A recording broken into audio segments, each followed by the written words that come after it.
6种不同级别的红乌龙茶，你喝过哪一种呢？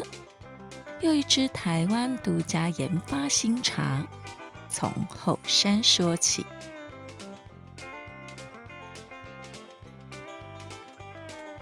红乌龙，你认识它吗？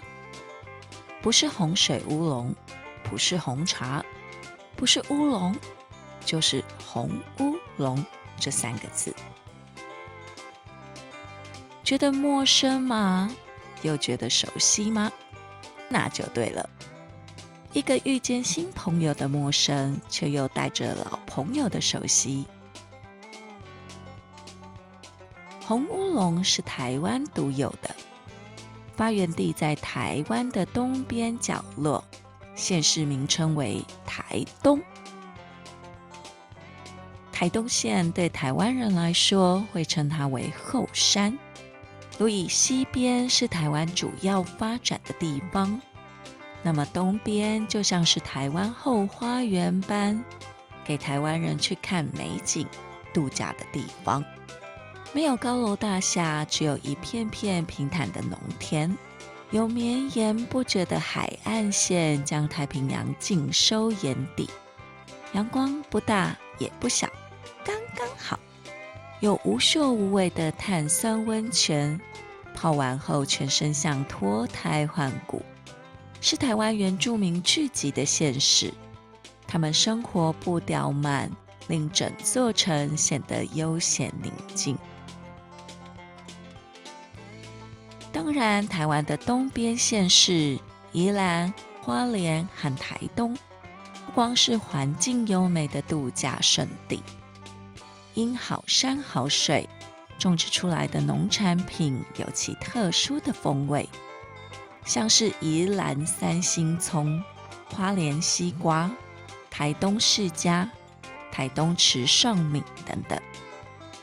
然而还有台东红乌龙，这个红乌龙只有台东有，而且每年都会举办红乌龙的选拔，选出来的冠军茶会卖到1斤高达上万元的台币。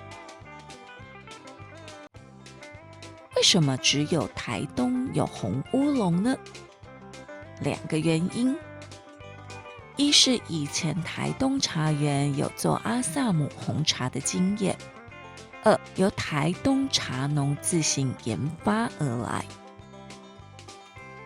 在还没有高山茶出现时，在还没有进口茶到台湾时，台东有许多茶园是种包种茶，还有部分茶园是做阿萨姆红茶外销。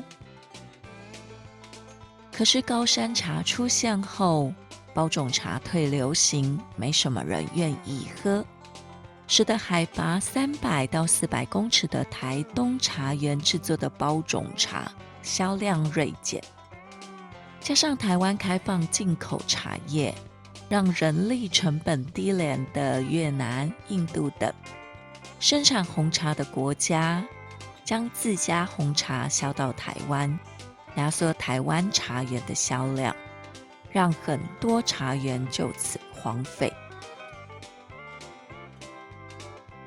会有这款茶出现，是农委会所属的茶叶粮改厂台中厂发出来，在西元1960年开始进行小量研发，到西元1980年到1995年大量生产茶叶，但迟迟没有办法推广台东茶出去。于是西元1996年研发再新的茶叶制法，茶园的前辈运用过往做阿萨姆红茶的经验，将做红茶发酵技术结合乌龙茶的炒精，制作的新茶叫做红乌龙。这是一种发酵程度到达90%，口感保有乌龙茶回甘特性，茶汤味又是众人喜爱的红茶味。推出市场后，消费者的接受度极高，渐渐的，专属台东的红乌龙横空问世，造成回响。尤其是台东鹿野这个地方的茶园，原本是一个贫穷村庄，做出红乌龙后声名大噪。如今鹿野不仅有红乌龙，还有一个大平台，每年举办坐热气球，是少数台湾能够乘坐热气球的地方。飞越过一片片种植农作物的平原，发现台湾朴实且脚踏实地的美。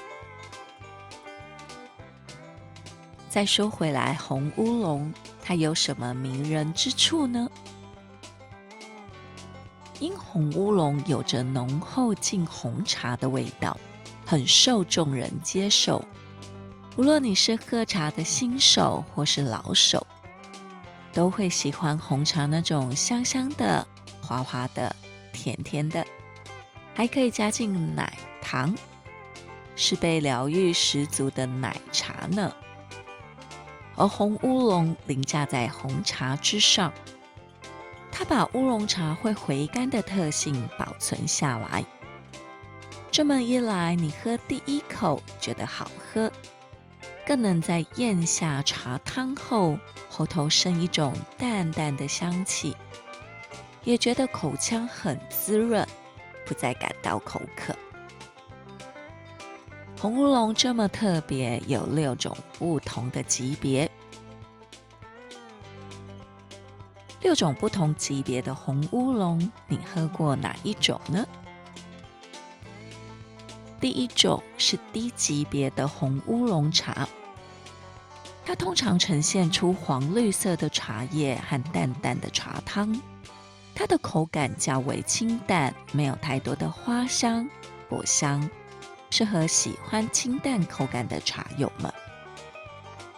第二种是中低级别的红乌龙茶，它的茶叶呈现深绿色，茶汤颜色略带黄色，它的口感相对清香些，但仍然不够浓郁。对于初次接触红乌龙的人来说，这是不错的选择。第三种中级别的红乌龙茶，它的茶叶呈现深绿色，茶汤颜色偏向橙色，它的花香、果香和滋味都已经开始变得更加浓郁。对喜欢红乌龙的人来说，这是一个很好的选择。第四种是中高级别的红乌龙茶，它的茶叶呈现暗绿色，茶汤颜色偏向红色，它的花香、果香和滋味都已经开始变得更加丰富，让你不自觉地享受它的美味。第五种是高级别的红乌龙茶，它的茶叶呈现深褐色，茶汤颜色则呈现红棕色，它的茶汤和滋味都已经到达一个高峰，让你回味无穷。第六种是顶级别的红乌龙茶，它的茶叶呈现深红色，茶汤颜色呈现深红棕色，它的茶香和滋味都已经到达极致，令人着迷。